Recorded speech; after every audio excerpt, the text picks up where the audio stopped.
Selamat datang di channel ini, tempat di mana setiap cerita bukan sekadar dongeng, tapi jejak dari sesuatu yang pernah benar-benar terjadi. Matikan lampu, kunci pintu, dan jangan dengarkan sendirian. Karena kalau kamu mulai merinding, itu tandanya mereka juga sedang mendengarkan. Ibu dari Lau masih menunggu.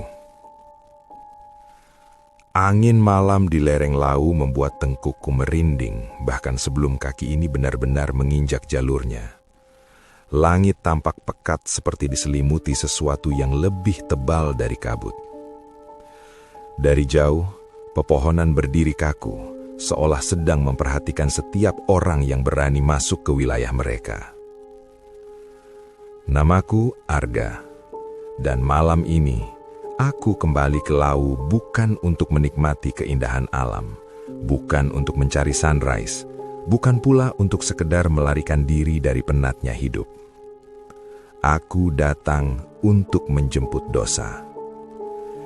Sudah 3 tahun aku menghindar dari kenyataan yang aku ciptakan sendiri. 3 tahun aku pura-pura tidak mendengar bisikan itu setiap malam. Bisikan yang sama, dengan suara lembut, namun penuh luka. Mas, kowe tekan kapan? Aku ngenteni. Mas, sampai kapan? Aku menunggu.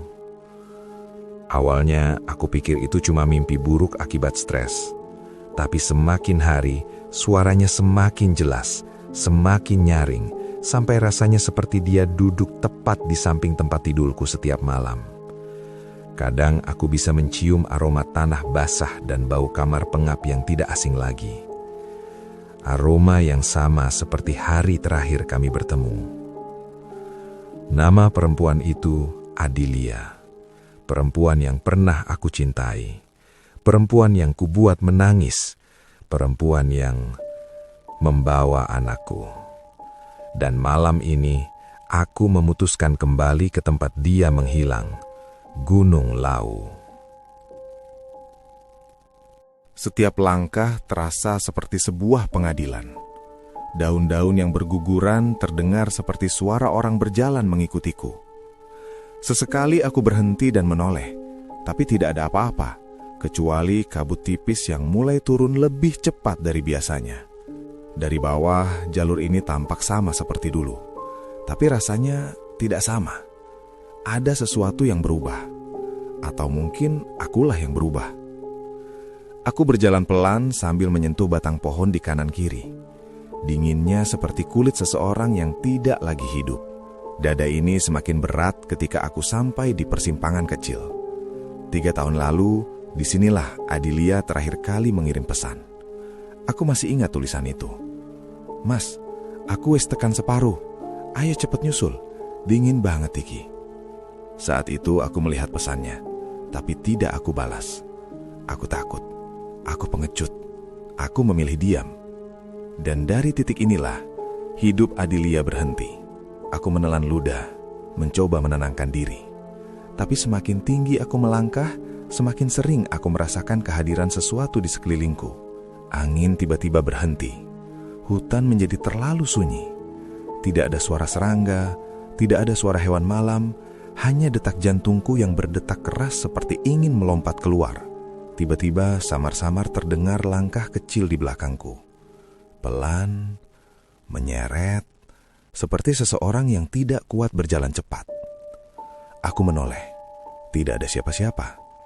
Tapi dari arah kabut terdengar suara perempuan berbisik. Mas, ojo ninggalni aku maneh. Mas, jangan tinggalkan aku lagi. Aku mematung. Suara itu, Adilia. 3 tahun aku lari dari suara itu. Dan sekarang dia memanggilku seolah-olah berdiri tepat di belakangku. Aku melanjutkan langkah. Kali ini lebih cepat. Nafasku mulai berat, tapi anehnya tubuhku tidak mau berhenti. Seperti ada yang memaksa. Dan benar saja, beberapa meter di depanku, aku melihat sesuatu. Sebuah kain abu-abu tergeletak di atas tanah, sedikit tertutup daun dan tanah basah. Aku kenal kain itu. Kain itu yang dipakai Adelia saat terakhir kali aku melihatnya. Kain yang ia pakai ketika perutnya sudah sangat besar. Tanganku gemetar saat mengangkatnya. Aroma tanah, aroma lembab, dan sesuatu yang membuat kulitku merinding. Aku berlutut, mataku mulai panas. Maaf Dil, aku salah. Aku sangat salah.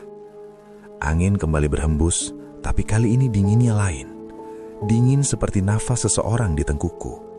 Aku kembali berdiri. Tubuhku seakan digerakkan oleh sesuatu. Kakiku otomatis melangkah mengikuti jalur kecil yang tidak jelas. Jalur itu seperti tidak ada, tapi hatiku tahu, ini arah yang harus aku ikuti. Dan tepat saat aku melewati sebuah pohon besar, aku mendengar suara bayi menangis. Tidak keras, tidak pilu, tapi pelan, lirih, seperti bayi yang kehabisan tenaga. Suara itu menusuk jantungku. Aku memandang ke satu titik. Kabut di sana bergerak pelan, pelan, pelan, lalu terbuka begitu saja. Ada sosok berdiri di baliknya. Adelia. Tubuhnya kurus, begitu kurus, hingga tulang di tangannya terlihat.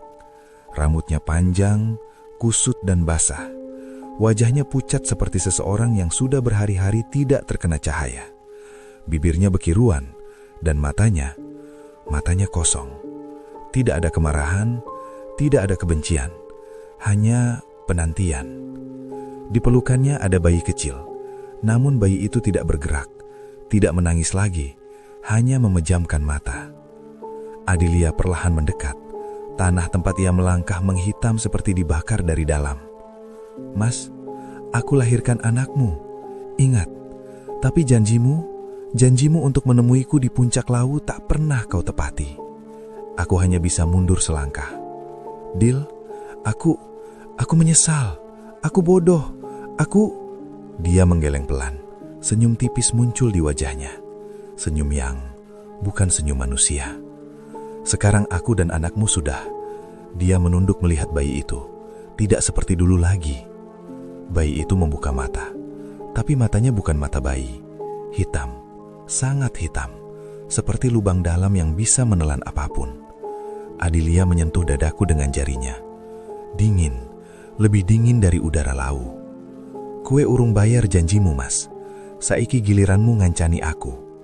Sekarang giliranmu menemani aku. Ia mendekapku, dan dunia seketika menjadi gelap. Tidak ada suara, tidak ada cahaya, hanya bisikan yang berputar-putar di telingaku. Aku ngenteni kowe sakwise 3 tahun, Mas. Saiki kowe ora iso lunga maneh. Keesokan paginya, sekelompok pendaki menemukan sesuatu yang aneh di jalur itu. Ada 2 sosok berdiri jauh di balik pohon besar. Siluet seorang wanita berambut panjang menggendong bayi, dan seorang pria berdiri di sampingnya sambil menatap ke arah jalur pendaki. Mereka tidak bergerak, tidak berbicara, hanya berdiri, seolah-olah menunggu sesuatu. Tapi, setiap kali pendaki mencoba mendekat, kabut tebal turun menutup jalan. Dan sejak malam itu, orang-orang mulai menyebut lokasi itu sebagai tempat janji yang tidak pernah dilunasi. Karena Adelia masih menunggu bersama seseorang yang akhirnya kembali padanya. Tamat. Terima kasih sudah mau mendengarkan sampai akhir. Wassalamualaikum warahmatullahi wabarakatuh.